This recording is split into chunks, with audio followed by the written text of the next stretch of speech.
Bueno, entonces, muy buena tarde, muy buena tarde. Mil gracias por acompañarnos. Vamos a ver qué tal sale esto. El primer club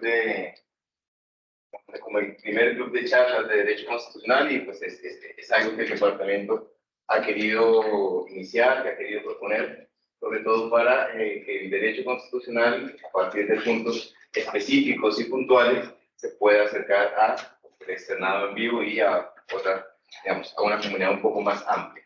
Iniciamos con un tema que es pues, trascendental para el derecho constitucional actual, además de, pues, por la importancia que tiene en la Constitución, en las disposiciones constitucionales, además de por ser manifestación de un principio constitucional, pues básicamente porque hay casos de la Corte Constitucional, pero sobre todo también casos del sistema interamericano de justicia en este momento respecto del tema de consulta previa y los desarrollos jurisprudenciales, los desarrollos jurídicos que al respecto se han dado en el ordenamiento colombiano o por parte del Estado colombiano.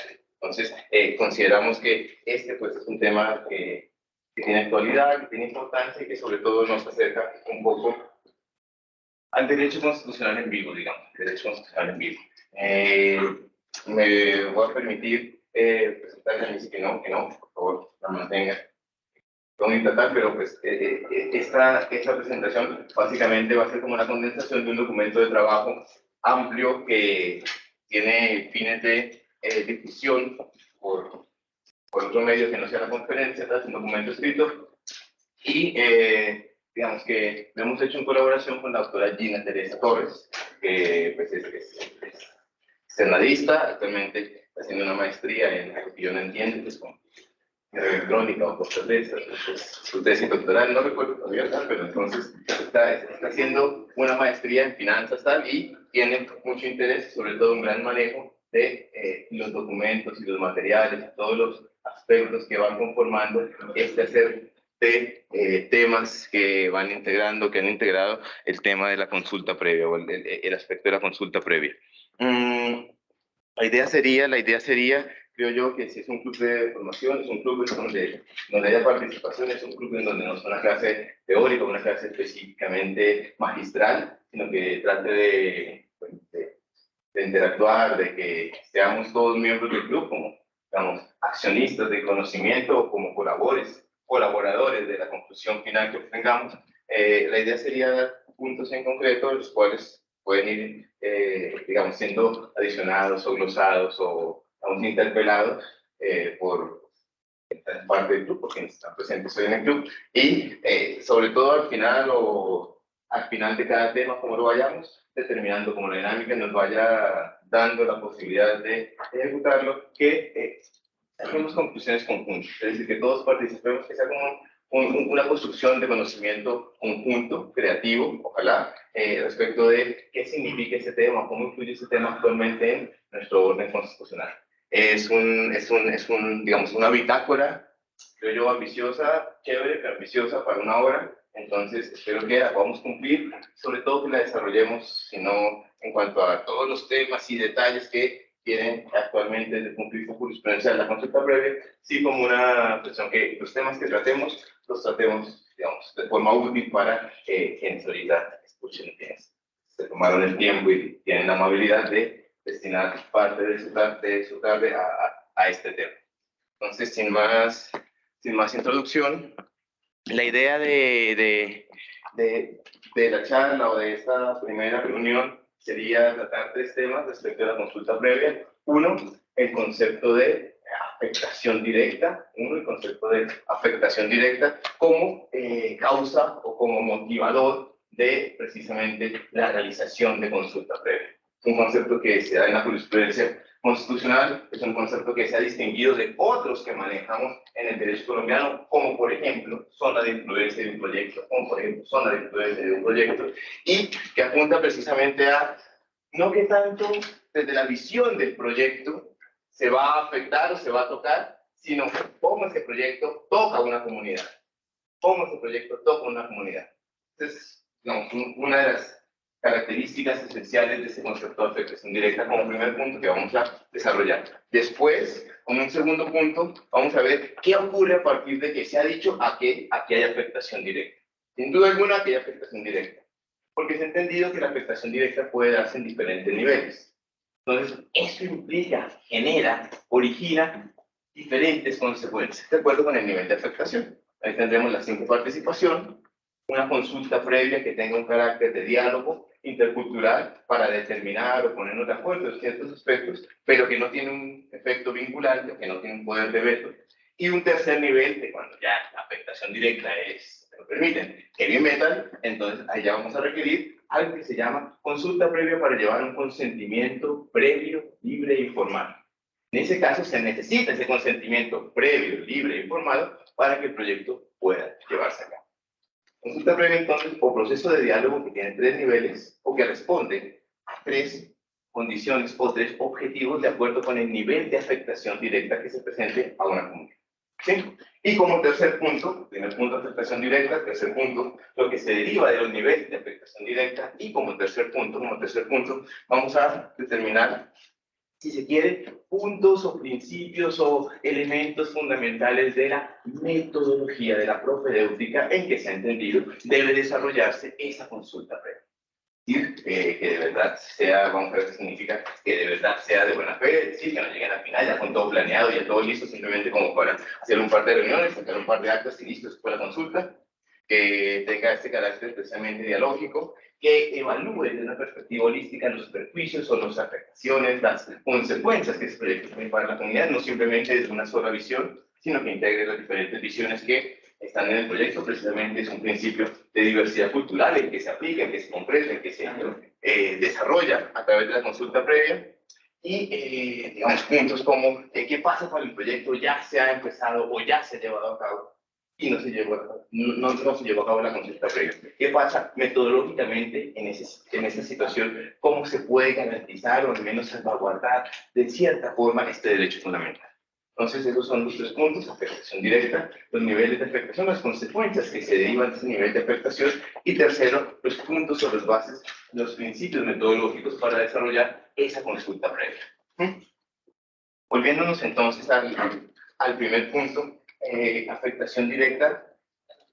La consulta previa, bueno, perdón, antes del primer punto, había como una introduccióncita, y es, claro, todo eso tiene el sentido que ya todos saben, que ya todas saben, que ya todas recuerdan, pero que vale la pena mencionar como para que quede un discurso más o menos completo, y es: la consulta previa surge a partir de, o en el contexto de una constitución que, como lo hemos visto con algunos estudiantes de primer año, una constitución que quiso hacer más participativa la construcción de conceptos de razón pública, la construcción de lo que nos importa a todos, la construcción de los conceptos públicos.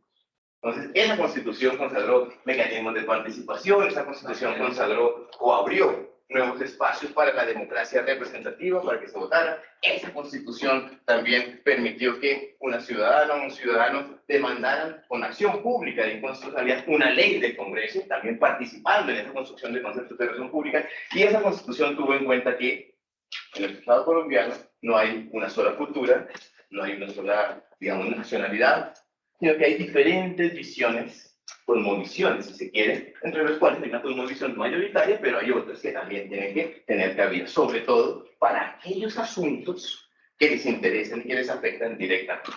En ese contexto es que surge la consulta previa. En ese contexto, en esa constitución, es que la consulta previa, que inicialmente era simplemente un procedimiento casi que administrativo consagrado en un convenio firmado por un organismo, firmado en el seno de un organismo internacional, se convierte en nuestro orden jurídico, y a través de la jurisprudencia constitucional, algo maravilloso que se llama derecho fundamental. Entonces, es un derecho fundamental. Pero es por ese contexto, porque es una constitución que, con sus errores, como todas las constituciones, buscó que participaran más actores en la construcción de sus conceptos. Por eso la consulta previa adquiere el carácter que tiene la amplitud que tiene, y también el detalle jurisprudencial o de desarrollo jurisprudencial que se ha alcanzado.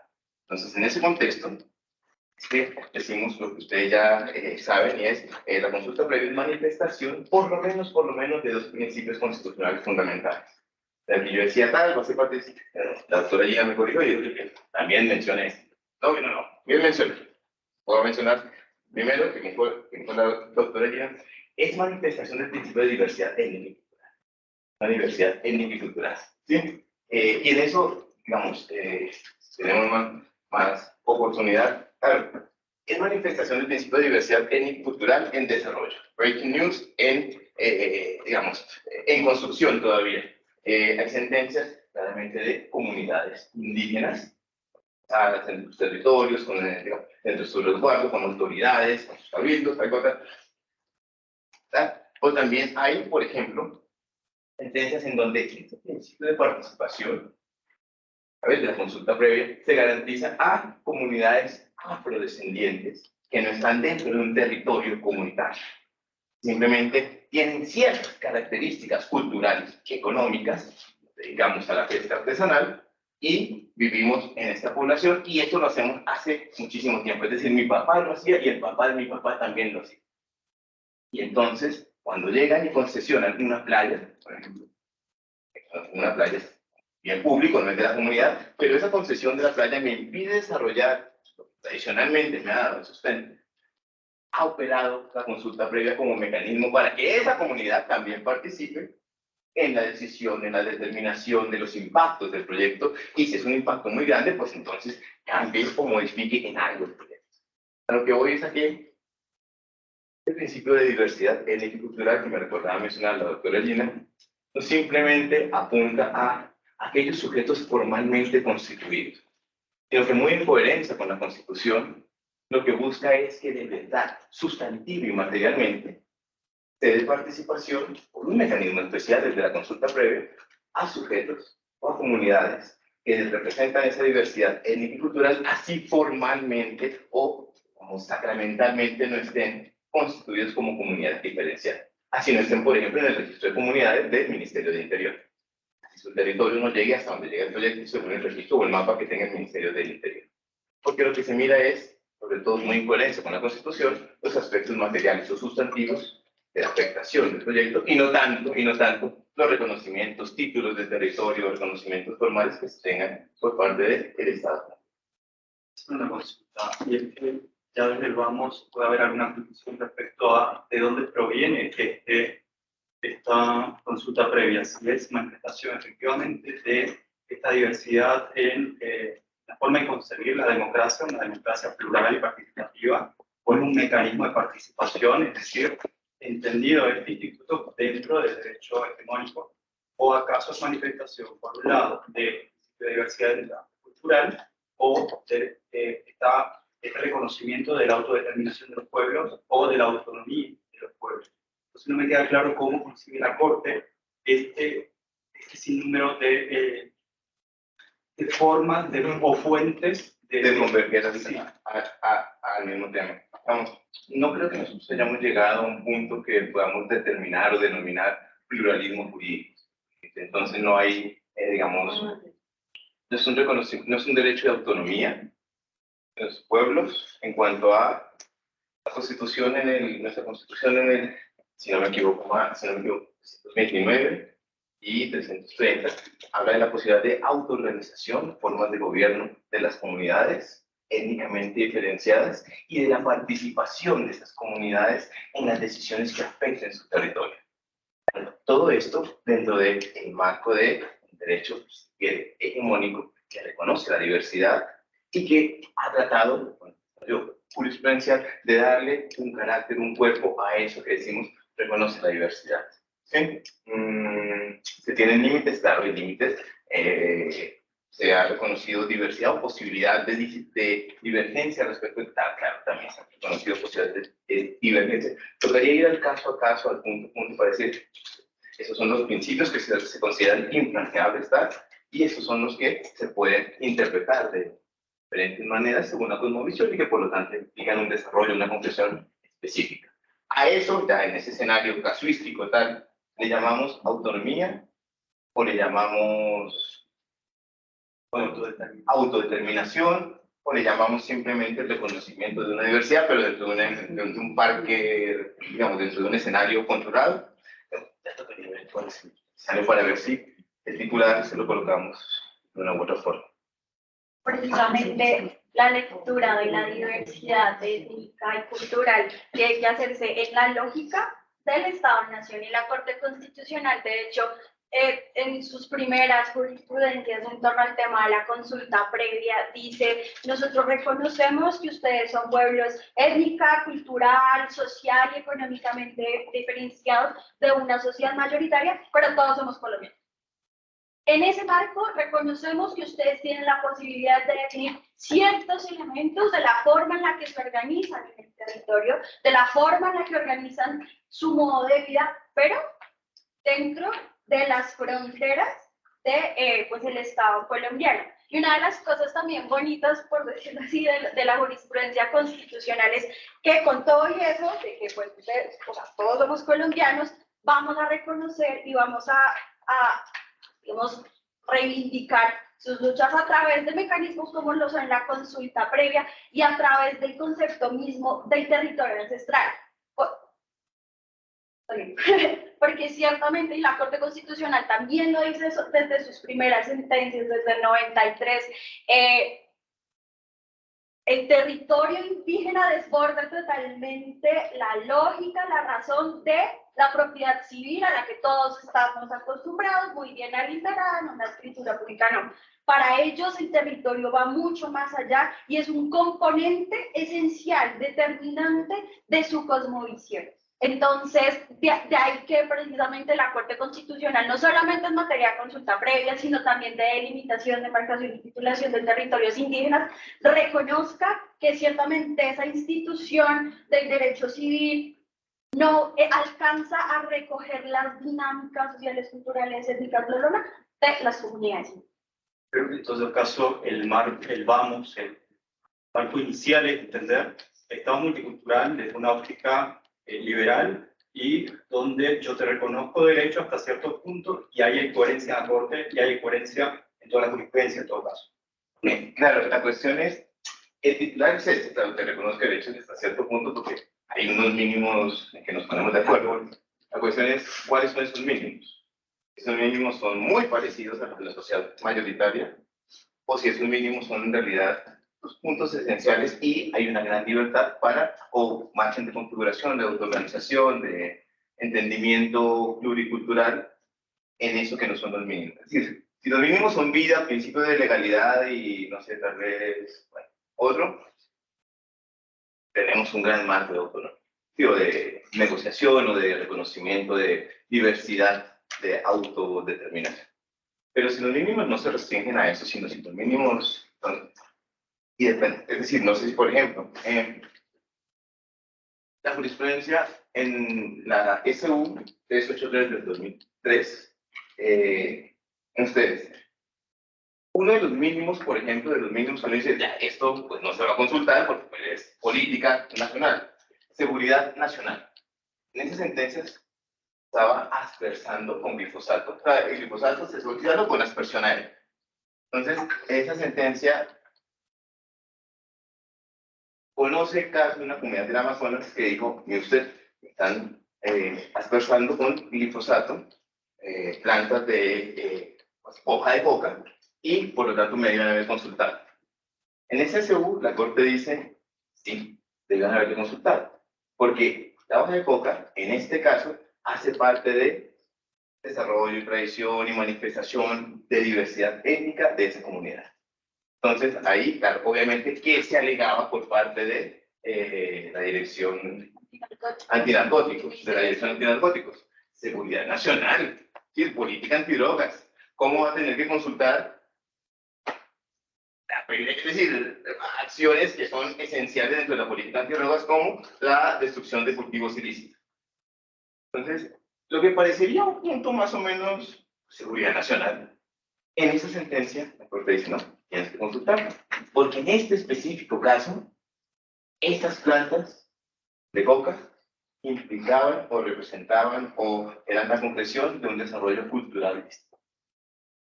En otras sentencias, por ejemplo, ha dicho, no, mire usted, por ejemplo, narcotráfico, si se acusa a alguien de narcotráfico, puede ser indígena, puede ser dentro del territorio del resguardo para la justicia ordinaria. Porque el narcotráfico es un delito que tiene conexión con un bien de seguridad nacional. ¿Sí? Entonces, dependerá. Hay otro caso en donde, para no Yoganos del 2017, por eso el avance es grande. Si no recuerdo mal, la 12 y 9 del 2017, esa es una T, no es una SU. 12 y 9 del 2017, 12 y 9 del 2017, en donde también se consulta la aspersión con glifosato, esta vez en una comunidad del Chocó. 769 en 2017. 769, no es 269, sino 769 del 2017, donde también aspersión aérea y se consulta, es decir, no me consultaron. Ahí no había manifestación de tradición o de cultura en el cultivo de coca, ¿sí? También la dirección de narcóticos. Ahí lo que dicen es, no tiene que consultar la erradicación de cultivos ilícitos con comunidades que no tengan arraigo cultural con eso. Pero la aspersión aérea daña otras cosas. Entonces, no obstante, seguridad nacional, aquí tiene que consultar, no mirar si hay proporcionalidad de los derechos, el típico ejercicio, sino consultar para comprender exactamente cómo la diversidad cultural de esas comunidades puede verse afectada por su acción.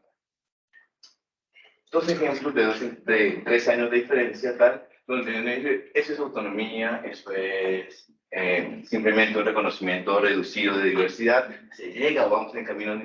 El titular se coloca, pero digamos que incluso en aspectos que parecerían no negociables por parte del Estado como seguridad nacional, sí se ha tenido desde mi punto de vista. Son 2 ejemplos con 2 sentencias, tal, no para sacar una conclusión general, pero pues que nos pueden llevar a dar una luz sobre que se ha tenido este carácter amplio respecto del principio de diversidad étnica y cultural. ¿Es ambivalencia o es un criterio uniforme en el sentido de que los límites los ponemos nosotros? Es decir, somos un Estado multicultural y eso es coherente, eso no está ni bueno ni malo, sino no está tenido. Si somos un Estado multicultural, los límites los ponemos nosotros y somos coherentes con ellos y caso a caso vamos a definir esos límites. Hoy estamos hablando de una ambivalencia de que a veces sí, a veces no te reconozco, en estos casos por esta particularidad no te reconozco y en estos casos sí. O sea, ¿cuál es el comportamiento de la Corte? No sé si se distinguen las 2 alternativas, es decir, los límites los pone el último intérprete de la Constitución.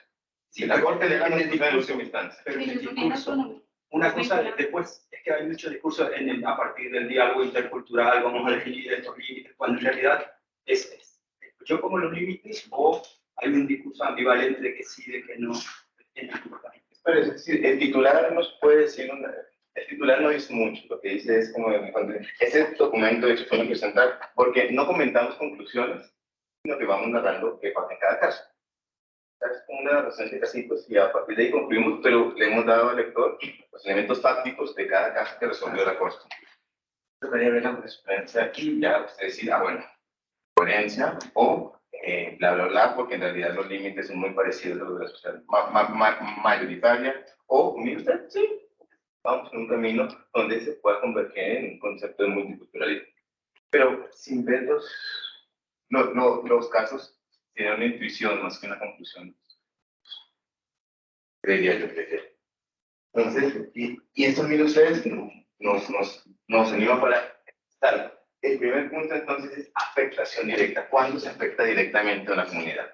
Y como lo que se protege es diversidad étnica y cultural, como lo que se protege es diversidad étnica y cultural, siempre que la vida de una comunidad se vea directamente afectada, siempre que la vida cultural, el desarrollo económico, las costumbres sociales, las tradiciones, la historia manifestada en el comportamiento social de una comunidad vaya a ser afectado, se entiende que hay afectación directa. Entonces todo lo afecta ya. Está bien, cierto, me falta un punto. Siempre que vaya a ser afectado en una forma distinta a la afectación que tiene el resto de la población. A la afectación que tiene el resto de la población. Siempre que haya unas consecuencias especiales o que se puedan diferenciar respecto de lo que pasa con el resto de la población, ahí se considera que hay afectación directa. No sé si me expliqué, lo digo de otra forma. Y, por ejemplo, entonces, una ley general ¿Puede generar afectación directa? Entonces, por ejemplo, parecería que no, porque pues afecta a todos por igual, a menos que sea tal vez una ley sobre circunscripciones electorales indígenas, o sobre territorios indígenas, o sobre consulta previa. Pues, sí, temas así. De resto, pues es una ley general, entonces que no afecta en principio a la ley. La Corte, en su evolución jurisprudencial, así que al comienzo decía, las leyes generales como son para todos, pues no. ¿Sí? Bueno, y más o menos eso se ve en la sentencia C-169 del 2001. C-169 del 2001. Donde a través de una controversia, una sentencia un poco, digamos, complicada de entender, no tan coherente, es decir, es una sala, no que sean tontos para nada, es decir, al contrario, es una sala de 9, es una sala de 9, un texto, todas las sentencias, un texto que tiene que ser entre 9, ¿vale? Y pues podrán mínimo 5, pues si son 6 votos total. Entonces es un texto conjunto, es un texto donde hay... Entonces en esa sentencia C-169 del 2001, C-169 del 2001, se leía, sí, el Código de Minas, cuando hablaba de exploración y explotación que fuera en territorio indígena, afectaba, o de comunidades étnicas, afectaba, debe haberse consultado. ¿Sí? Entonces, en este caso, la Corte dijo, como es una ley, es en general, y no está determinando un proyecto de exploración en específico, no tuvo que haberse consultado. Entonces, está bien que no se consultara. Dijo, ¿sí? Eso claramente en 2022 sería impensable.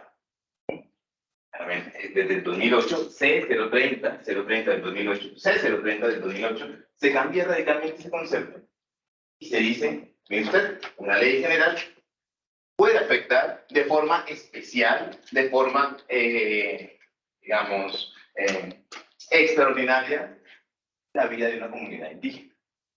Esa sentencia C030 del 2008, la segunda que mencionamos, dentro de la afectación directa, C030 del 2008, trataba el tema de, o era el estatuto de explotación forestal, la ley de explotación forestal. ¿Sí? En principio, pues es una ley que tenía el Congreso, no palabras mías, Congreso tal, una perspectiva claramente extractivista. Se dijo en la sentencia, se dijo en las sesiones, tal cosa. De hecho, por ahí fue que empezó el gran debate sobre esa ley. Entonces, esa ley de explotación forestal, el estatuto de explotación forestal, en principio, daba ciertas reglas, en el no, pero en general para todos los habitantes del territorio que quisieran desarrollar, y daba reglas de cuándo se puede explotar o no, maderera y en general recursos forestales. La pregunta llegó a la Corte y se expidió esa ley. La pregunta llegó a la Corte. ¿Esta ley debió haberse consultado? Es decir, este proyecto de ley debió haber tenido el proceso de consulta previa. Y la Corte lo que dijo fue, pues vamos a ver, en principio no habla sobre indígenas, ni sobre comunidades negras, ni habla sobre comunidades ranqueras, pero cruzando mapas, viendo cuáles son los territorios cuya regulación se ven más afectados, porque es que se ven más afectados por la regulación, viendo exactamente cuál es la visión o la cosmovisión, y por lo tanto la vida o la vida usual, la explotación del territorio, la relación con el territorio de las comunidades indígenas, si acabamos viendo que, usando mapas, viendo la cosmovisión distinta, tal, esto va a afectar más a todas las comunidades que habitan en zona rural, pero además, especialmente a las comunidades que tienen una diversidad étnica.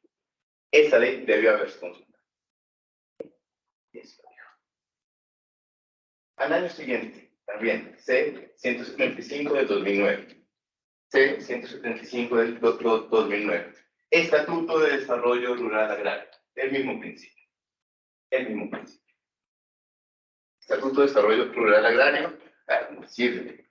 Fantástico la agroindustria, pero esto va en contra o se aleja tal vez de la visión de desarrollo que tienen ciertas comunidades que claramente están en los territorios regulados por esta ley. Entonces, aunque sea una regulación general, acaba afectando de forma extraordinaria o con mayor peso a esas comunidades que se encuentran. Entonces, la afectación directa ha tenido este carácter. Eso va más o menos significando, va cambiando, va especificándose a lo largo de la jurisprudencia de la Corte Constitucional. Mientras entonces, era claro que lo que mencionaba la Constitución proyectos mineros o proyectos sobre hidrocarburos, ya sea de exploración o explotación, requerían consulta previa. Medidas generales, 2001 dijo que no, 2008 ya empezó a decir que sí. Fueron las primeras sentencias en donde se dijo claramente una medida general, sí. Así lo mencionan indígenas. ¿Sabes por qué? Tenemos que hacer una interpretación un poco más holística, no tan formal, no tan... Buscamos en Word, control F, indígenas, comunidades negras, comunidades palenqueras, no hay, no hay consulta previa. Un poco más holístico y un poco más profundo, digamos, más sustancial, más material. Punto 1 sobre afectación directa. Punto 2 sobre afectación directa. La afectación directa implica necesariamente una valoración de impactos basado en qué tipo. Es decir, ¿quién realiza la valoración de impactos? ¿Quién determina si se afecta directamente a la comunidad? No cuándo, sino quién. Las instituciones del Estado, con base en parámetros, por ejemplo, medioambientales exclusivamente, económicos exclusivamente, sociales de acuerdo con lo que se determine como sociales por las instituciones del Estado, o eso tiene que tener un carácter dialógico y tal vez un poco más amplio. La respuesta es la B. Entonces, la Corte ha empezado, digamos, a profundizar y a decir, entonces, para determinar si se afecta directamente a la comunidad, se tiene que medir el impacto que tenga un proyecto en esa comunidad. Pero el impacto no se mide específicamente o exclusivamente con parámetros occidentales, si se quiere, de la cultura mayoritaria. Se tiene que tener en cuenta qué significa para la comunidad, determinada acción. Un ejemplo súper bastante, no reconoció consulta previa, pero sí reconoció derecho a participar la comunidad, derecho a participación, la sentencia T-272 del 2017. T-272 del 2017. En la sentencia T-272 del 2017 está el caso de una compresora de gas que está desde el 94 funcionando, en 2012 se hizo una reforma incluso para que sonara menos tal, pero se puso algo llamado TEA. La TEA es, después del proceso de compresión de gas, en la TEA es un mecanismo de seguridad en donde quedan acumulados gases y después esos gases se combustionan, es decir, se queman para que, digamos, es la forma de eliminar los gases furantes de un proceso de compresión. ¿Sí? Entonces ya está funcionando desde el 2012, la tutela se interpuso en el 2016 y la Corte lo que dijo fue, ok, ya que está funcionando desde el 2012, usted lo ven al frente de su resguardo desde el 2012, no va a haber consulta previa, pero lo que sí tienen que hacer es medir el grado de afectación que esa TEA tiene para la comunidad. Este caso es interesante porque, claro, la respuesta de la compañía fue, estoy cumpliendo todos los estándares medioambientales. El estándar de emisión de luz, emisión lumínica, el estándar de emisión de ruido y el estándar de contaminación de aire. Y lo que dijo la Corte es, yo lo sé, la licencia está en regla, y todo está funcionando bien. Pero usted está al frente de una comunidad guayú.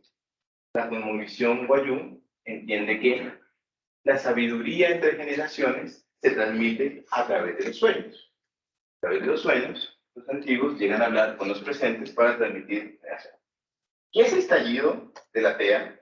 Que recuerden, pues, respeta todos los límites establecidos por los decretos de ruido, despierta, puede interrumpir esta transmisión de sabiduría, esta transmisión de conocimiento.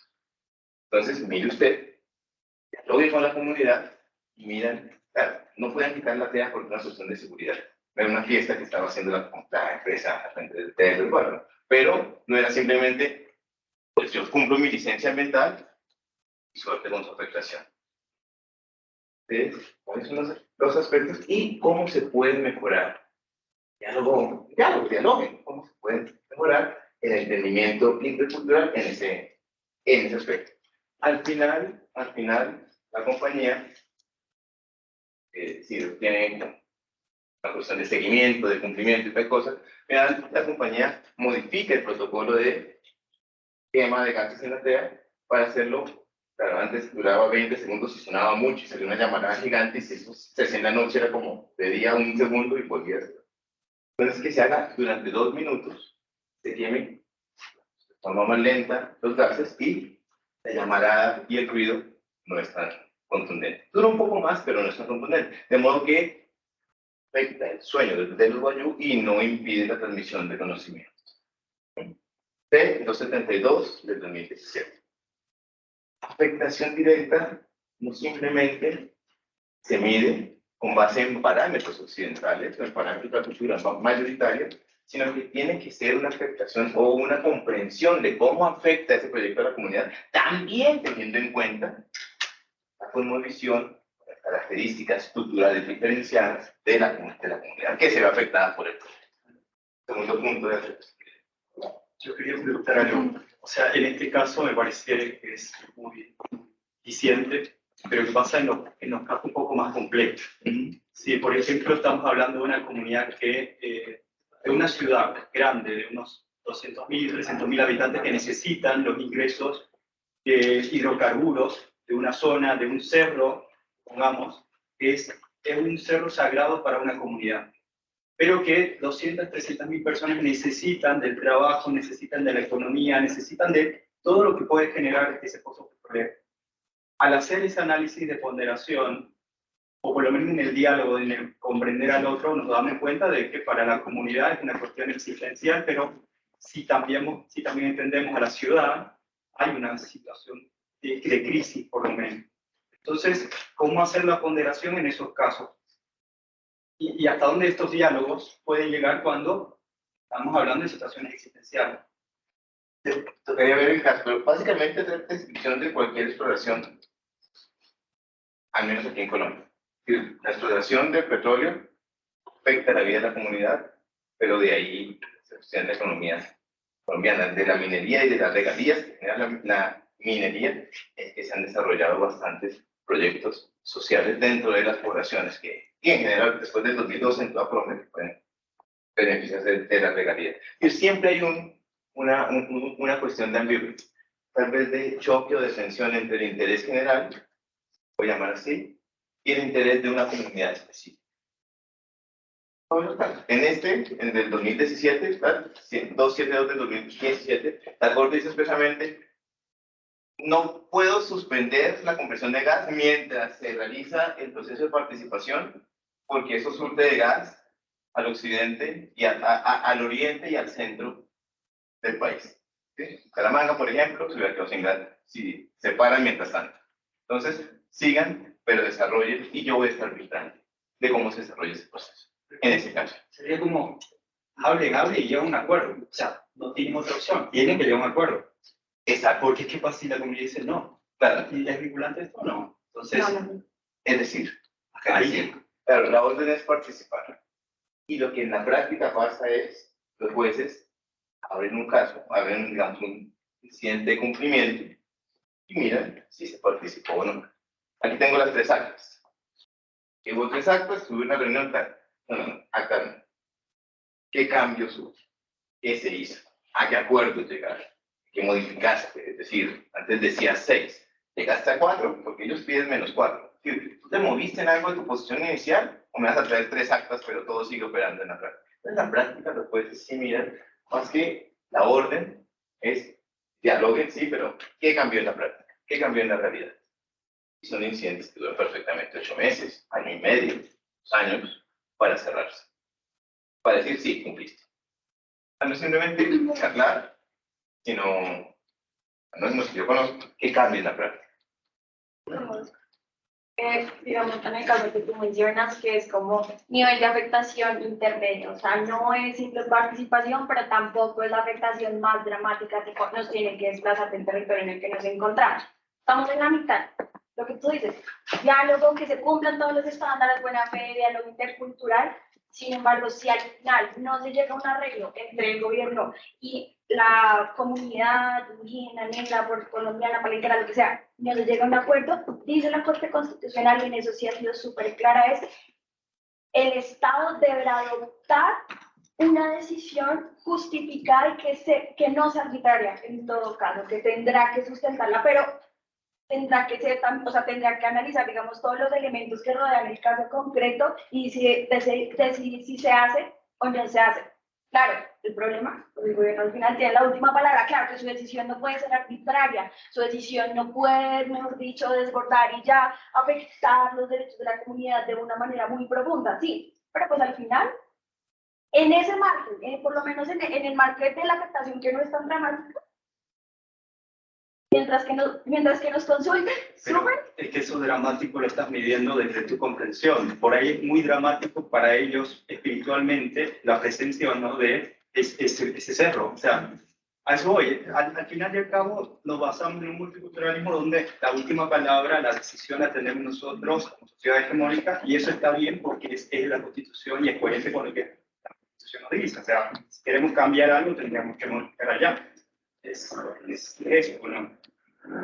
Yo creo que insisto, es que, claro, y así lo construimos. Yo no creo que se pueda dar una conclusión sino basado en el caso a caso. Y después de 10 casos de exploración en tal zona o donde se cruzaba otra, aquí viene. Entonces, sí podemos decir qué tanto. Porque, claro, hay ejemplos para todo. Hay ejemplos donde llegaron con el ejército a crear un pozo petrolero. La Hay ejemplos en donde, por seguridad, aceptaron una construcción dentro de un cerro que no era parte del territorio de la comunidad, pero era parte de, digamos, la línea negra, el Cerro Nevada de Santa Marta, por lo tanto importante. No era el territorio reconocido, titulado, pero era importante para él. Ahí se dijo, cuando pueda mover o tal el punto de comunicaciones del ejército, que tenía ahí por seguridad, porque es una ruta de salida natural, total, muévalo tal, y sin embargo, esto no puede impedir el paso de la comunidad, esto no puede generar trabas o controles por parte del ejército de la comunidad, si no es en su territorio, tiene que haber libre, vamos, que tocaría ver el caso a caso para ver qué tanto se corre, se negocia o qué tanto se mantiene la. Pues yo diría que no conozco como usted toda la jurisprudencia constitucional. Nadie, Simplemente muchísimo. como desde un concepto como de justicia constitucional, lo que yo pienso es que en países diversos como Colombia es también un interés general preservar y propender por la subsistencia de estos pueblos que han sido, o sea, que tienen sus luchas históricas.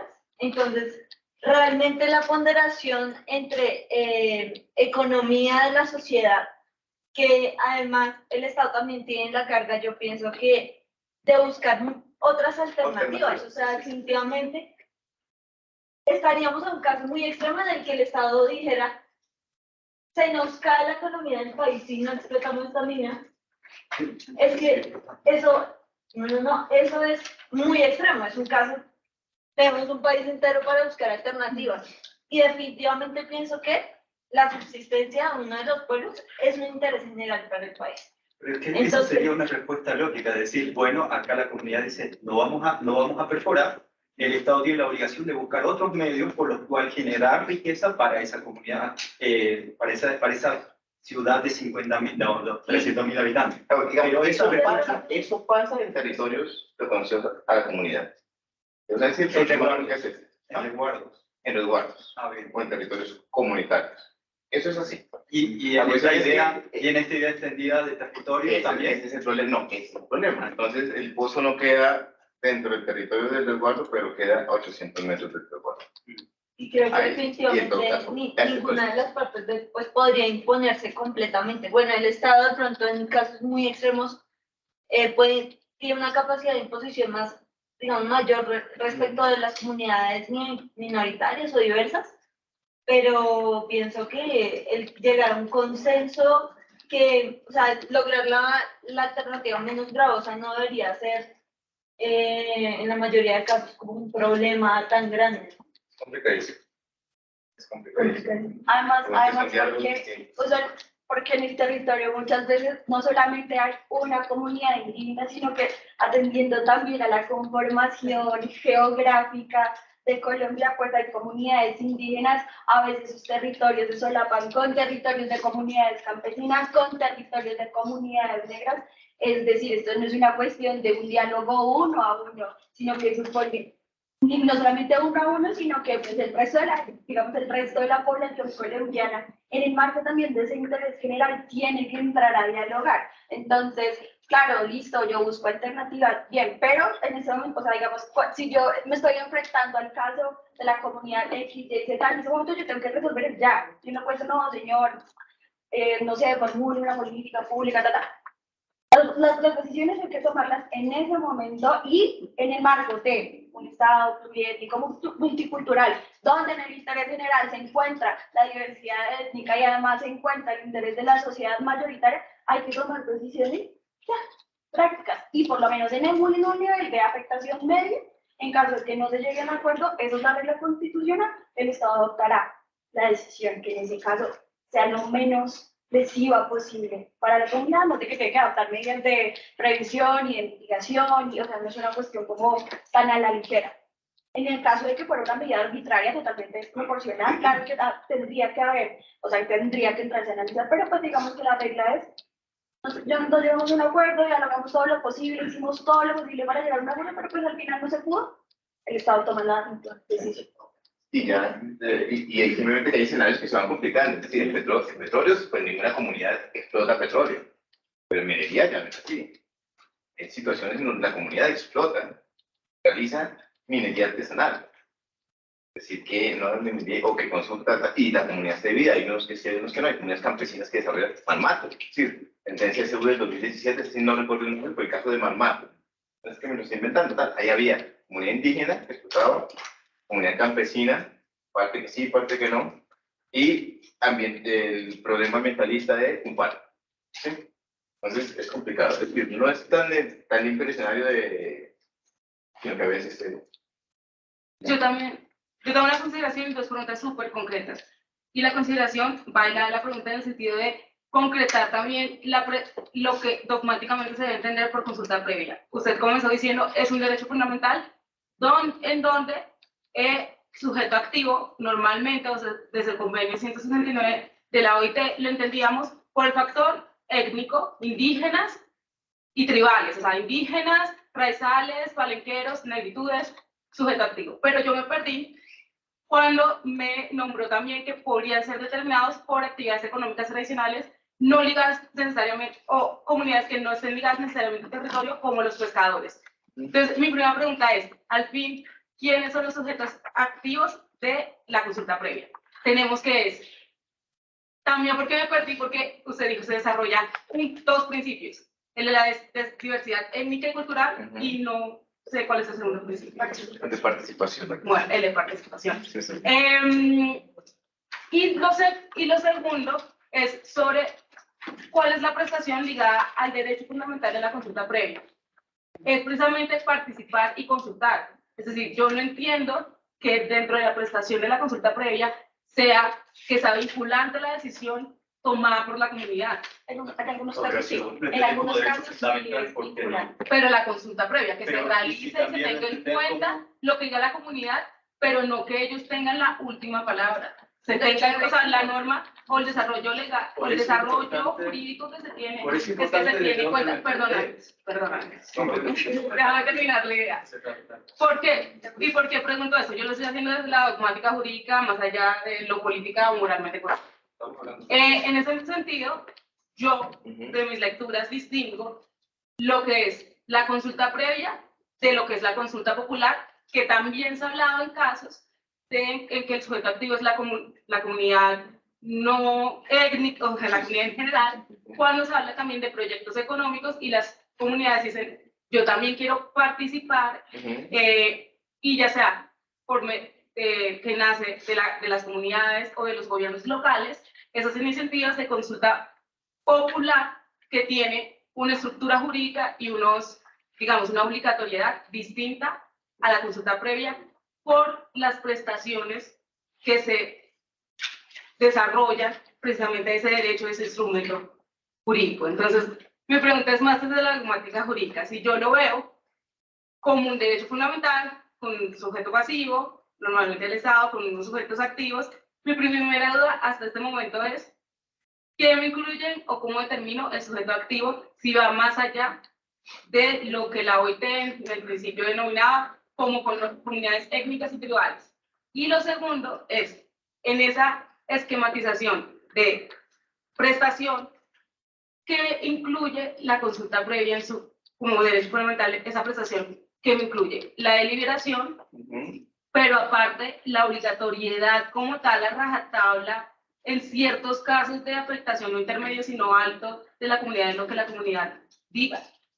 Bueno, la primera pregunta del sujeto. Tal. Comunidad reconocida con resguardo, claro. Ahí estamos. Bien, ¿sí? Comunidad Nahuajil, donde hay un proyecto carbonífero. ¿Sí? Un caserío dice somos una comunidad diferenciable de aquel caserío que usted consulta. Y ya la explotación llegó a cabo, mire que hay nubes de polvo acá. Soy comunidad étnicamente diferenciable. ¿Cómo se distingue? ¿Cómo se dice que no? Esos son los casos, ¿no? Pueden ser, nos estamos imaginando una comunidad tal vez alejada geográficamente en un sitio remoto, con casas construidas en un material distinto al que nosotros entendemos se construye aquí en Bogotá, o en Medellín, o en Cali, o tal. Ya no empecemos con los caricaturistas, pero es decir, como que viven de algo que no es sembrar o salida comercial o algo así tal. Eso existe, pero en Colombia en realidad, en el Cerrejón, en donde se explota esto, en Santander, en donde llegan a explotar petróleo, en el Valle, por donde pasaban o querían pasar una carretera hacia Buenaventura, tal, ahí tenemos, son comunidades libres. No están diciendo eso, tal, hay otros ejemplos, pero son comunidades que viven en casas, en caseríos, una vida, pues tal vez de agricultura, tal, pero tienen tradiciones, tienen consejos comunitarios, tal, y no se visten diferente a ninguno de nosotros, pues es por el calor, entonces no tienen por qué, pero eso es comunidad. Y dicen, yo soy una comunidad. Pues no está registrado en el Ministerio de Interior. Somos una comunidad. Mi papá estuvo acá, mi papá estuvo acá, hemos sembrado la tierra, tenemos una estructura, digamos, de autoridades, tal, y estamos en trámite de que nos reconozcan ese territorio como consejo, como territorio comunitario de consejo.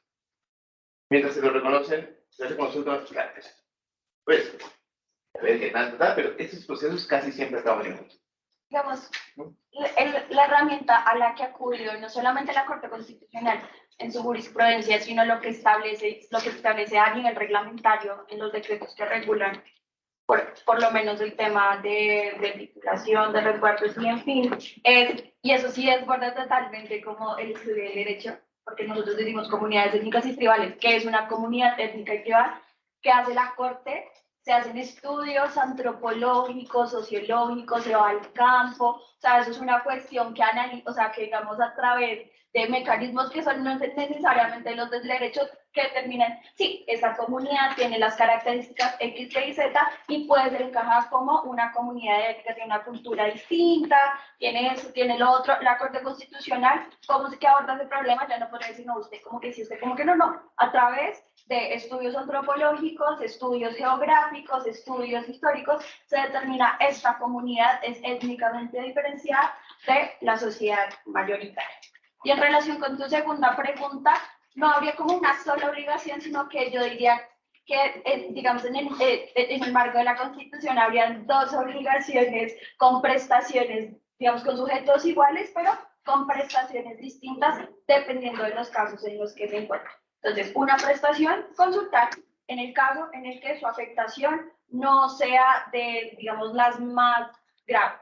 Consentimiento previo, libre e informado, por ejemplo, en el caso de, no sé, resulta que ahí donde está su comunidad y que usted habita, vamos a explotar, hay petróleo, y vamos a sacar petróleo de ahí. Yo no podría llegar a decir a consultar, le consulto y si usted me dice que no, pues que si ustedes igual explotamos, no, porque eso implica, por ejemplo, el traslado de la comunidad. De hecho, hay una sentencia de la Corte Constitucional de, se me escapa en este momento la fecha, pero Cerrejón. Cerrejón inicia con todo, digamos que todo en regla, inicia, pues, digamos, la ampliación de un nuevo frente de explotación minera y traslada a unas comunidades. 256 del 2015. 256 del 2015. Los traslada, les construye unas casas y dice, o sea, yo moví la comunidad, les construí unas casas, yo ya cumplí con mi obligación. Y la Corte Constitucional le dice, no, señor Cerrejón, usted no ha cumplido con su obligación porque usted no solamente no consultó al lugar al cual los iba a trasladar, sino que además construyó unas casas que no atienden a sus particularidades culturales. Conozco el territorio, digamos, son dos caseríos, uno se llama Patilla, el otro se llama Chancleta, que son casas que usted puede ver acá en Bogotá, en que en nada atiende a esas particularidades. Y le dice, señor Cerrejón, usted debería haber conseguido el consentimiento previo, libre e informado para trasladar a esa comunidad, y no solamente para eso, sino también para determinar las características del territorio en el que iban a habitar, porque es que además los mudan al lado de una carretera donde difícilmente van a poder seguir desarrollando sus modos de vida, sembrar, y les dicen, ustedes no consultaron, ustedes debían además. Ellos, los indígenas tienen la potestad de decir, nosotros nos vamos a mudar allá, porque es que allá tenemos de X, Y, Z cosas que se acomodan a nuestra vida cultural, y las casas que van a construir tienen que tener esto y esto y esto. Y en ese caso, Cerrejón no lo consultó, ya se produjo el daño, ya habían iniciado el frente de explotación. Lo que se hace es, digamos que se consulta una manera, un mecanismo a través del cual se pueda acomodar ese territorio a pues digamos lo que querían los comunidades. Yo quisiera decir algo para decir, la T256 del 2015 y la otra, que es sobre la Dimar, una playa, T376 del 2012, 376 del 2012, son chéveres en cuanto a que no son comunidades indígenas, sino tal vez algo más complejo, por lo que he visto una jurisprudencia, comunidades afrocolombianas o afrodescendientes. Entonces, la identificación y los parámetros antropológicos, sociológicos, históricos para determinar que es una comunidad étnicamente diferenciada, al punto que surge un derecho especial como el de la consulta previa. Vamos.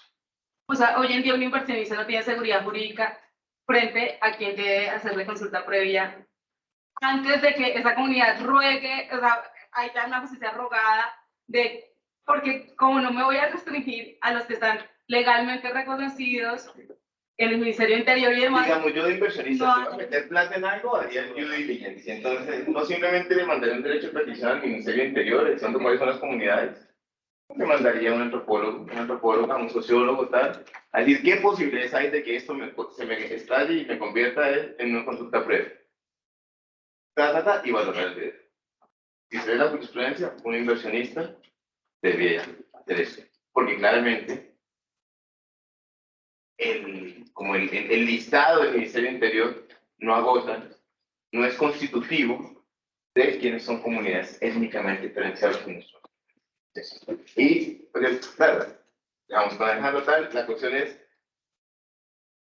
olvidémonos de ese imaginario de que las cosas son, es decir, yo no quiero ahorita poco técnico, tipo, señor tan horrible, tal. No nos imaginemos a una comunidad viviendo ultra diferente a nosotros, con una economía tal vez que nos imaginamos de otro siglo, de otro tiempo. No, son como actualmente comunidades étnicamente diferenciables. Pueden estar en dos caseríos al lado de Cerrejón, ¿sí? Y consulta previa. Pueden estar, viven de explotación de pesca artesanal en La Boquilla, Cartagena. No estamos hablando de algo, no, La Boquilla queda en Cartagena. No puede ir a La Boquilla sin tener, no es un lugar remoto, no se dicen diferentes, tal. Consulta previa. Esa fue la del 2012. Porque la DIMAR concesionó la playa. La diversidad étnica y cultural tiene parámetros mucho más, casi que de orfebrería, y no tanto como cuestiones objetivamente, sí. No objetivas, pero es un checklist. Bueno, yo quisiera fortalecer lo que usted dice. Nosotros como abogados hacemos, usamos entre otras metodologías, la dogmática. Pero la dogmática implica ordenar, analizar y sistematizar. Bien, entonces cuando nosotros partimos de una episteme como el multiculturalismo, una posición filosófica de comprensión del Estado, y bajamos eso a principios, y a partir de esos principios aplicamos una ley o definimos una ley, tenemos que, si partimos de una democracia plural como fuente de este instituto, va a ser muy distinto a como si lo entendemos como parte de la autodeterminación del pueblo. Porque si lo entendemos como autodeterminación del pueblo, es el pueblo quien decide en principio quién le va a afectar o quién va a ser sujeto. Va a decir también que esto se puede o no se puede hacer porque es parte de su autodeterminación y los límites lo va a poner ese pueblo o esa comunidad. Entonces, sí se aplica dogmática en todo esto porque se parte, lo que nosotros tenemos que ver es si es que el discurso de la Corte es coherente, porque ese es el criterio de verificación, si el criterio es coherente en todos los casos o hay una ambivalencia que no nos permite tener seguridad jurídica y a las empresas tampoco les permite tener una seguridad jurídica respecto a lo que puede pasar o no en este caso. Alejandro. Sí, muchas gracias. Con respecto a la discusión bastante interesante, por cierto, que hemos estado llevando, aquí tengo tres, digamos así, comentarios. Primero, respecto a esta disyuntiva que se tiene por el sujeto pasivo dentro del proceso de consulta previa que se tiene con la comunidad étnica, pues, y espero que la doctora Gina me corrija si estoy en lo incorrecto desde el derecho internacional, es decir, hablamos desde el convenio 169 de la OIT y siguientes, y todas estas consideraciones respecto a la multiculturalidad de ciertos estados-naciones, no se limita exclusivamente a comunidades indígenas o a comunidades palenqueras o afrodescendientes, sino a grupos de especial protección cuya cultura deba ser preservada, es decir, que son un grupo, una colectividad humana, una costumbre, digamos, diferente a la occidental tradicional que se tiene en estas naciones y que su protección y preservación viene de tiempo atrás y debe seguir tiempo adelante. Entonces, pues, por ejemplo, se ha venido avanzando en temas de la protección a las comunidades campesinas, desde el Consejo de Naciones Unidas para los Derechos Humanos, igual en materia de socio, pero es una discusión para otro lado y su aplicación y aplicabilidad en Colombia, pero digamos lo que son las comunidades étnicas en general, no hablar exclusivo de comunidades indígenas, el sujeto pasivo. Ahora, frente a la obligatoriedad que... Pero, por si acaso, y una comunidad el, campesina no es sujeto a consulta previa. No, no señor, pues yo que se venía avanzando en ese tipo de colectividades humanas, es decir, de agrupaciones humanas, como las comunidades campesinas. Cuestión que pues no requieren, no son aplicables a la consulta previa acá en Colombia. Respecto a la obligatoriedad, pues hay una sentencia muy interesante, que es la 002 del 17, que es una tutela, respecto a qué tan obligatorio es cumplir lo que se pactó.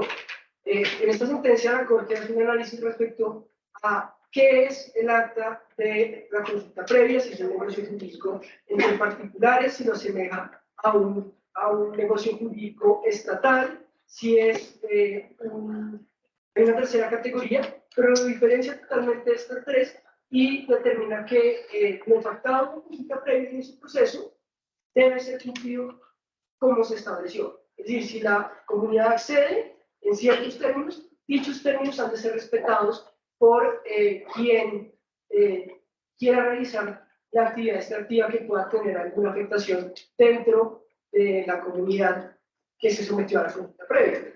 Y por otro lado, pues también referente a la intervención de el compañero de Tinto, a una de las primeras, yo creo que más allá de entender la consulta previa como un proceso de simple trámite con la comunidad, se ha de entender los propósitos que desde el sistema interamericano se han dado y que han acarreado responsabilidad de estados que deciden no cumplirlo. Y es que no se trata simplemente de saber si se va a afectar o no, sino el grado de afectación que se pueda dar y la intromisión misma que pueda tener ese desarrollo extractivista o esa actividad minera o esa ley en general, también como lo planteó el doctor, frente a las costumbres, la cultura y la preservación en sí misma de dicha comunidad. Pues casos hay una línea jurisprudencial larguísima, Aguas Pigni, Yaqueaxa, en donde la Corte Interamericana establece que es el principal objetivo de los estados proteger a esa comunidad para que tenga una vocación de permanencia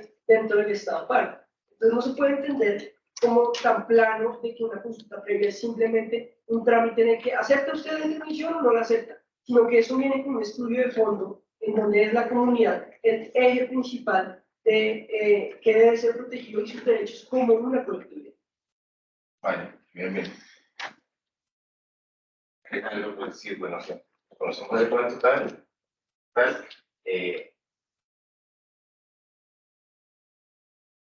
sí, totalmente. de acuerdo, pero nadie había dicho lo contrario.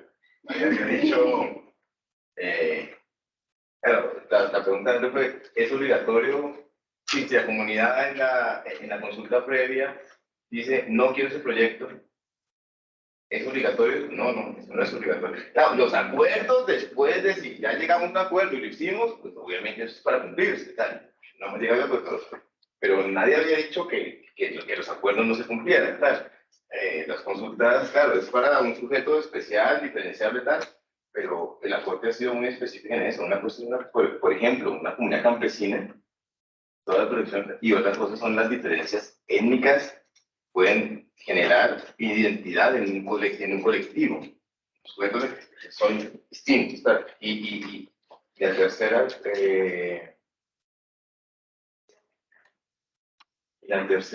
¿cuál fue? Del entendimiento de la comunidad de Bueno, si es sí o no. Claro, nadie había dicho sí o no, no, no, es decir, tienes toda la razón, pero no, creo que sí, claro, no, vamos a llegar a puntos, simplemente el tercer punto que quería comparar, el tercer punto de afectación directa era que afectación directa no necesariamente es, como es diversidad étnica y cultural, afectación directa no simplemente es cuando la afectación vaya, o sea negativa, o la entendamos nosotros negativa, ¿sí? O la entienda el Estado negativa, o la entienda la cultura mayoritaria como negativa, es afectada. Y puede ser una afectación súper chévere. ¿Sí? 2009, acueducto internacional entre Venezuela y Colombia. ¿Se cayó por qué? Porque no se consultó. En 2017, esa es como la que condensa tal, la ICBF. ¿Cuál es? No me acuerdo los números de esta. Ya vamos a mirar. En 2017, aquí está, T466 del 2016, ¿me entiendes? T466 del 2016, T446 del 2016. Planes de alimentación, ¿para quiénes? Para la comunidad Pueyum. ¿Listo? Va a beneficiar, claro, porque sí, porque llega, bueno, intervenciones, el departamento no funcionaba muy bien, súper chévere, tal, consúltanos, pero es para bien, no, consúltanos, porque incluso el bien tiene que ser un bien acorde con las costumbres, diferencias y pareceres de la comunidad, ¿sí? Entonces, era como el tercer punto de afectación directa, ¿vale? El tercer punto de afectación directa. Puede ser afectado por medidas generales, puede ser afectado por, que habíamos dicho de segundo tal, y la afectación directa puede ser incluso positiva. Eso obliga a consultar, a hacer consulta previa dentro del proyecto. No quisiera, no, se nos fue el tiempo, no quisiera pasar rápidamente por los temas. Súper chévere, entonces, no sé si dejamos puntitos para una siguiente ocasión, porque no me gustaría pasar rápido por ellos. Y era lo siguiente. El prolegómeno, el primer punto era afectación directa, hubo 3 subpuntitos, pero el primer punto era afectación directa, el segundo punto era, bueno, ya que dijimos afectación directa, entonces, ¿qué pasa cuando hay afectación directa? ¿Cuál es la consecuencia de afectación directa? Y ahí, de acuerdo con el grado de la afectación directa, tendremos o el deber simplemente de permitir la participación, o el deber de una consulta previa no vinculante, pero consulta, ya veamos en qué términos, o fundamental, en algunos casos, consentimiento, obtener el consentimiento previo, libre e informado de la comunidad. Es decir, si la comunidad no acepta en esos casos, no hay proyecto. ¿Cuándo? Cuando el proyecto atente contra su supervivencia física o cultural. ¿Qué significa eso? Por eso es que no podemos desarrollarlo. Básicamente, por ejemplo, la 769 del 2012, dice, cuando un proyecto extractivo cambie o modifique en gran medida los parámetros de vida, de desarrollo económico, de costumbres, de rutas de la comunidad, hay consentimiento previo, libre e informado. Por ejemplo, ¿sí? Por ejemplo. Hay otra sentencia que parece no ser tan contundente, pero la Corte total ya les doy el número, pero es una cuestión, la que mencionaba la doctora Gina, T257 del 2015, donde reubica en una comunidad, y otra, que es la T103 del 2018, donde hay un relleno sanitario que hace también que la comunidad tenga que moverse. Entonces, afectación directa como primer punto, como segundo punto eran las consecuencias de la afectación directa, y tenemos 3 niveles de consecuencias de acuerdo con el grado de afectación. Simple participación, consulta previa no vinculante, o algunas veces cuando la afectación es radicalmente, es decir, cambia la vida de la comunidad y afecta de forma esencial su forma de, o su concepto de supervivencia étnico-cultural, se necesita que la comunidad dé su consentimiento previo, libre e informado para decir, ok, va el proyecto. Si no, no. Esas 2 sentencias lo documentan bastante bien. Y hay una que quería mencionar de una EPS, que parecería no estar tan, pero... mentiras, perdón. Es la 103 del 2018, una reciente que teníamos, T103 del 2018, sobre consentimiento previo, libre e informal. Se quiebra una EPS indígena, o al menos mal manejo financiero, pues el Estado toma digamos, el manejo financiero, hasta ahí bien, hasta ahí una consulta previa. La cuestión es, ¿qué hacemos con los afiliados? El Estado simplemente se los da a otra EPS que no es indígena. Ahí dicen, no, mire usted, eso tuvo que requerir, hacer un proceso de diálogo y tener el consentimiento previo, libre e informado de a dónde los iba a hacer. ¿Por qué? Bueno, a quien les pueda quitar el territorio, pero eso, la forma de tratar sus enfermedades y los procedimientos médicos y el acercamiento a la sanación que tiene la comunidad es determinante para su cosmovisión y puede afectar a largo plazo su supervivencia cultural. Ahí tenía que tener consentimiento previo, libre e informado. Primer punto, afectación directa. Segundo punto, ¿cuáles son los grados de afectación directa y por lo tanto qué consecuencias surgen? Y tercer punto, que no alcanzamos a ver tampoco, pero que, digamos, podemos enunciarlo y dejarlo para, si les interesa después hacer una segunda sesión, tal vez con transporte, tal vez con algo de comercio, estas cosas, para que hagan las cosas. Los principios que deben seguir ese diálogo, los principios que deben seguir, que se deben respetar en ese digamos, en ese intercambio de ideas y de conceptos y de aproximaciones entre diversas culturas. Aquí totalmente le damos la razón a Alejandro. Son 7, los voy a leer rápidamente, son 5 minutitos y ya no, uno. Las simples informaciones o notificaciones que se le hacen a la comunidad indígena sobre un proyecto no constituyen consulta previa. Informarle a la comunidad, sentarlos en una reunión, dar unos refrigerios, hacer un acta diciéndoles de qué va el proyecto, tal, vamos a llegar, vamos a estar aquí, tal cosa, listo, me firman a la salida, por favor, y muchas gracias por estar aquí. Eso no es consulta previa. Vale, no es una información. Uno. 2, y usted, antes de llevar a cabo la consulta previa, se deben realizar conversaciones preliminares con la comunidad o comunidades concernidas respecto de cuál va a ser la metodología para desarrollar la consulta previa, que es lo que se ha llamado preconsulta. 3, la consulta debe realizarse antes de que comience el proyecto, incluso antes de la formulación del proyecto y antes del inicio de actividades. 4, el proceso de consulta debe regirse por el principio de buena fe entre las comunidades y las autoridades públicas que garanticen el mutuo respeto. Esto excluye manipulaciones, información falsa, ocultamiento de consecuencias, etc. ¿Sí? Esto con tiempo vamos a dar sentencias que nos dejan ver cada uno de estos puntos que quedan chéveres. Quinto, se lo voy a leer completo. Para garantizar que la comunidad tome decisiones informadas, las autoridades que dirigen el proceso, comillas, deben velar porque las comunidades estén acompañadas por la Defensoría del Pueblo y la Procuraduría General de la Nación. ¿Listo? Defensoría del Pueblo y Procuraduría General de la Nación. Por ejemplo, eso se dijo en la C-461 del 2008. Garantías para las comunidades en su proceso de acompañamiento.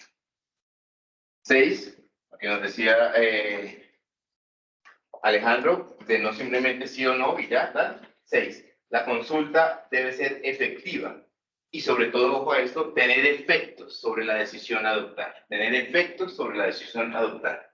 Lo que se refiere al deber de las autoridades de dar valor a la palabra escuchada de parte de las comunidades.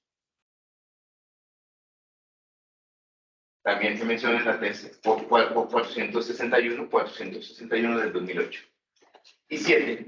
Adicional a esto, es indispensable que la consulta se haga teniendo en cuenta las lenguas y los dialectos de las comunidades étnicas afectadas.